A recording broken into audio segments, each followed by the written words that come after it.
Oh, Ustaz Abdul Somad kalau ceramah jamaahnya ramai sampai helm hilang.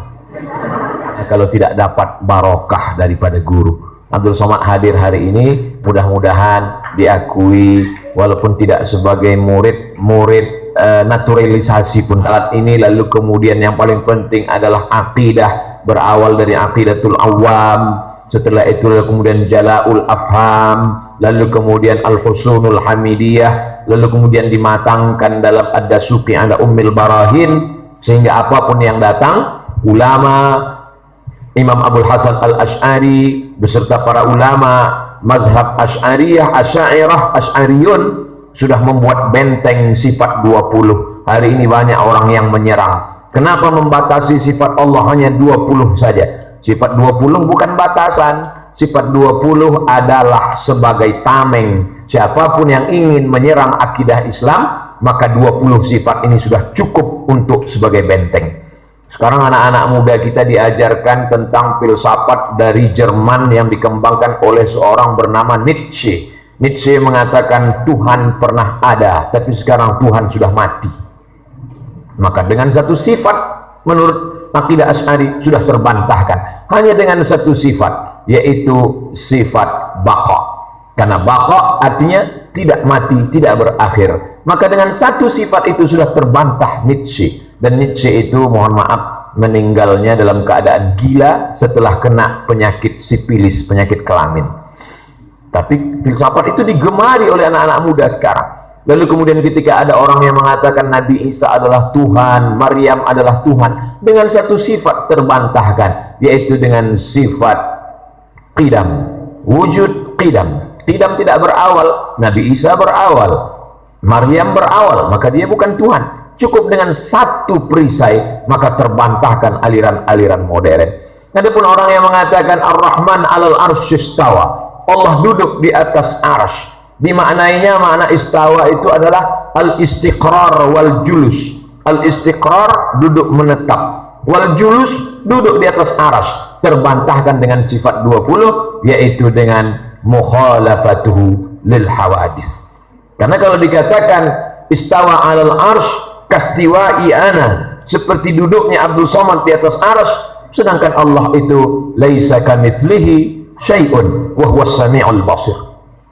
Ada orang-orang yang begitu pandainya ketika memahami la takhaf innaka antal a'la. Ketika Nabi Musa alaihissalam memegang tongkat, lalu tongkatnya itu fa idza hiya hayyatun tas'a, berubah tongkat itu menjadi ular. Lalu kemudian apa kata Allah kepada Nabi Musa? La takhaf, jangan takut wahai Musa, innaka antal a'la, engkau adalah a'la. A'la di situ diartikan sebagai al-musta'li, yang menguasai tongkat. Walaupun tongkatmu sudah menjadi ular, kau tetap menguasainya. Tapi begitu membaca ayat sabbih isma rabbikal a'la, diartikan Allah a'la, duduk di atas arsy. Baru saja saya dapat WhatsApp judul pengajian di salah satu masjid, saya tunjukkan biar supaya jangan ada dusta di antara kita. Pengajian masjid habis maghrib nanti, judulnya Allah di atas langit. Allah di atas langit.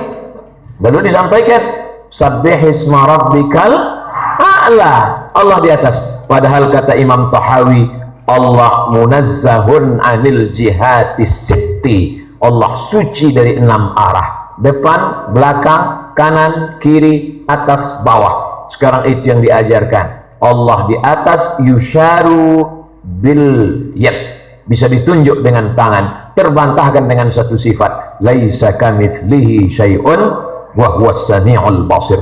Jadi adik-adik sekalian, anggaplah Abdul Somad bukan sebagai tamu, sebagai kakak kelas senior lebih sedikit aja, karena kebetulan lebih dulu lahir saja.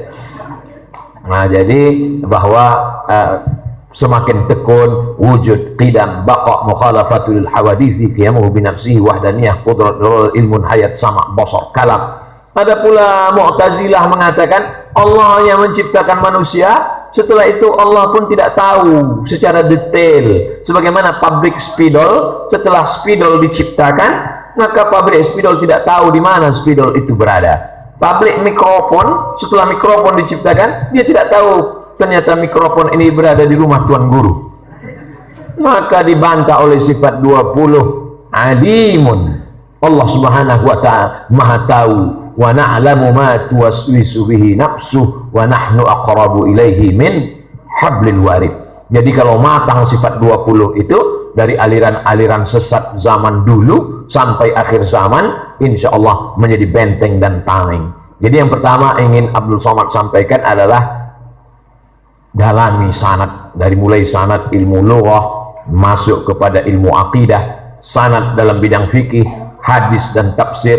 Lalu kemudian yang kedua adalah perkuat akidah, karena dalam Islam la in asyrakta, kalau engkau syirik, la yahbatanna amaluka, maka hilanglah segala amalmu, tak ada gunanya. Wa qadimna ila ma amilu min amalin, semua amalmu yang baik-baik dulu ditunjukkan, lalu kemudian amal itu menjadi habaan mansura, seperti debu yang ditiup angin. Yang ketiga adalah nanti adik-adik akan pulang ke kampung halaman, sebagaimana Abdul Somad dulu pulang ke kampung halaman.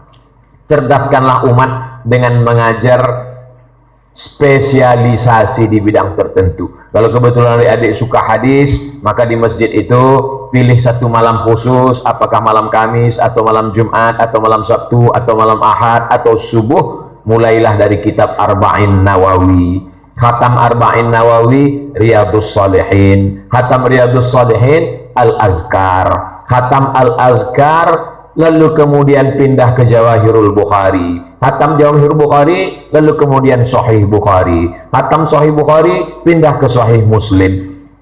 Menjadi punya kepercayaan diri kalau pernah membacakan kitab-kitab itu kepada Tuan Guru. Manfaatkan kesempatan, ambil Arba'in, ambil Riyadhus Shalihin, ambil matan-matan kitab, bacakan kepada Tuan Guru. Apa kata Imam Syafi'i? Idza qara'ta idza qara'a 'alaika faqul haddatsana wa idza qara'ta 'alaihi faqul akhbarana. Hari ini banyak orang hanya belajar bahasa Arab, lalu kemudian ketika ditanya apa beda haddatsana dengan akhbarana, dia buka kamus. Haddatsana telah menceritakan kepada kami, akhbarana telah mengkhabarkan kepada kami. Padahal ini bukan ilmu bahasa, ini adalah ilmu mustalah. Ilmu mustalah tak sama dengan ilmu bahasa.